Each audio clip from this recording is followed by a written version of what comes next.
Everyone good morning. कैसे हैं आप सब? उम्मीद करती हूँ आप सब बड़े होगे, स्वस्थ होगे, मस्त होगे। तो आज है टीचर्स डे। तो सभी को सबसे पहले तो हैप्पी टीचर्स डे बोलना चाहूँगी मैं। हैप्पी गुरु दिवस। गुरु का होना हमारे जीवन में इतना ही ज़रूरी है जैसे कि प्यासे को पानी की ज़रूरत होती है। जिस तरह प्यासा पानी के बिना नहीं रह सकता, उसी प्रकार हमारा जीवन भी गुरु के बिना व्यर्थ है। गुरु के बिना हम एक मूर्ख पशु के समान हैं और कुछ नहीं। जिन्हें शिक्षा का अंदाज़ा नहीं होता, जिन व्यक्तियों को शिक्षा मिली नहीं होती है, वो एक मूर्ख व्यक्ति की तरह अपना जीवन। तो सभी का मानना है कि हमारे गुरु टीचर्स को ही सब लोग गुरु मानते हैं, लेकिन मेरा मानना यह है कि अगर हमारे लिए कोई छोटी से छोटी सीख दे रहा है तो वो हमारा गुरु है। चाचा, ताऊ, बहन, भाई, माँ बाप, हमारा रिश्तेदार, अड़ोसी पड़ोसी, कोई भी हो सकता है।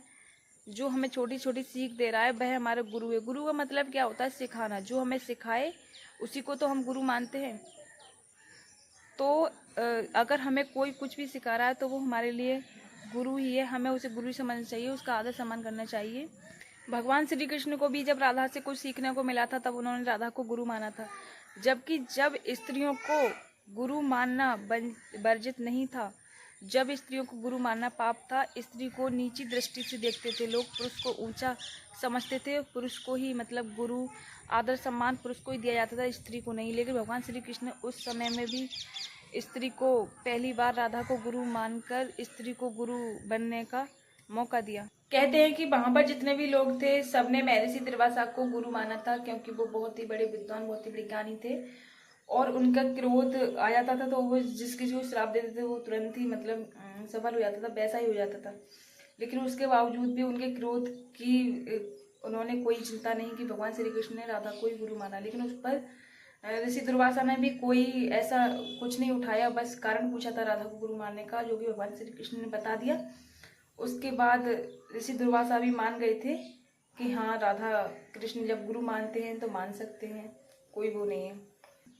तो हमें ये ध्यान रखना चाहिए, जिस किसी से हमें कोई सीख मिले तो हमें उसे अपनी गुरु की दृष्टि से देखना चाहिए।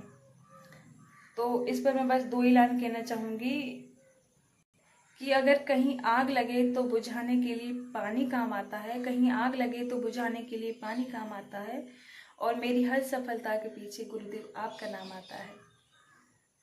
तो उम्मीद करती हूँ आपको मेरी शायरी और ब्लॉग पसंद आया होगा। अगर नहीं आया हो तो भी कोई बात नहीं, कमेंट में बता देना।